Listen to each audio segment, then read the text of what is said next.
வணக்கம். முக்கிய செய்திகள். மாமனாரை மானவங்கப்படுத்திய சின்னத்திரையில் பிரபலமாக இருக்கும் ஓர் பெண். யார் அந்த பெண்? நடந்தது என்ன? இதோ விரிவாக பார்ப்போம். சின்னத்திரையில் வரும் காமெடி நிகழ்ச்சி ஒன்றில் கலகலப்பான கலகல சிரிப்புக்கு சொந்தக்காரியாகிய ஓர் தொகுப்பாளினி. இவர் சிறந்த தொகுப்பாளினி என்று பலரால் பாராட்டப்பட்டு வரும் ஒரு தொகுப்பாளினி. அந்த நிகழ்ச்சி ஒளிபரப்பாகும் அதே தொலைக்காட்சியின் விருது வழங்கும் விழாவில் இந்த வருடத்தின் சிறப்பான தொகுப்பாளினி என்ற விருதை தட்டிக்கொண்ட பிரியங்கா அவர்கள்தான் தன் மாமனாரை மானவங்கப்படுத்தி இருக்கின்றார் என்று பலரால் குற்றச்சாட்டப்பட்டிருக்கின்றார். நடந்தது என்ன?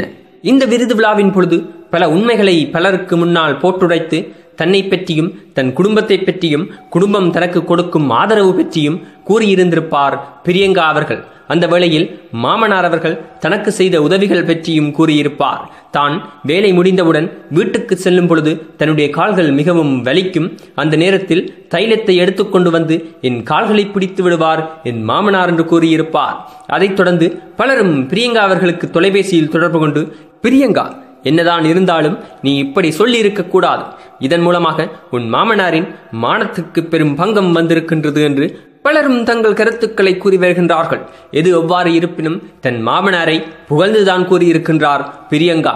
இருப்பினும் அந்த புகழ்ச்சி அந்த இடத்தில் அவர் பாவித்த வார்த்தைகள் என்பதன் மூலமாக பலருக்கும் வேறு விதமாக தவறுதலாக தெரிந்து கொள்வதற்கான காரணங்கள் இருந்தாலும் பிரியங்கா அவர்கள் கூறியது மிகவும் சந்தோஷப்படக்கூடிய விடயம். அது மட்டுமில்லாமல் பிரியங்காவின் மாமனார் இதன் மூலமாக கண்டிப்பாக பெருமைப்பட வேண்டும் என்பதை எங்கள் சேனல் மூலமாக நாங்கள் தெரிவித்துக் கொள்கின்றோம். இதுபோன்ற சுவாரஸ்யமான வீடியோக்கள் மற்றும் சுவையான தமிழ் சினிமா செய்திகள், சூடான அரசியல் செய்திகள் என்ற அனைத்தையும் ஒரு இடத்தில் பார்த்தும் கேட்டும் தெரிந்தும் மகள இந்த சேனலை சப்ஸ்கிரைப் செய்யவும். நன்றி, வணக்கம்.